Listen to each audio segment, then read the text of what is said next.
اللہ اللہ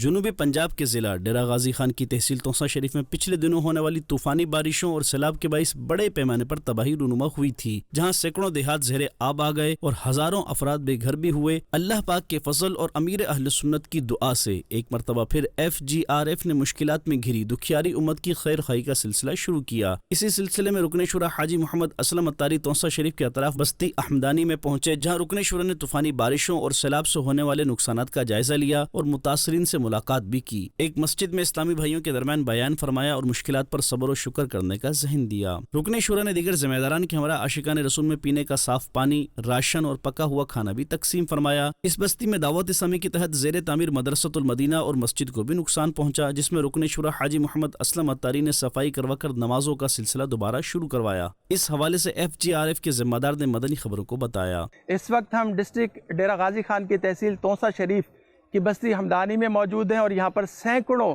عاشقان رسول کے گھر جو ہے وہ سیلابی پانی سے متاثر ہوئے، پانی میں بہہ گئے۔ اسی طرح دعوت اسلامی کے تحت چلنے والی مسجد اور مدرسہ یہ بھی کافی متاثر ہوئے، لیکن الحمدللہ عز و جل دعوت اسلامی کے جو عاشقان رسول ہیں مقامی لوگوں کے ساتھ مل کر یہاں پر الحمدللہ عز و جل مسجد کی صفائی ستھرائی کا سلسلہ کیا، اور اب بھی اللہ کی رحمت سے 5 وقت کی باجماعت نماز کا سلسلہ جاری ہے۔ اس موقع پر نگران ڈویژن مشاورت، صوبائی ذمہ دار، ڈسٹرکٹ DG خان ذمہ دار اور دیگر اسلامی بھائی بھی رکن شورا کے ہمراہ موجود تھے۔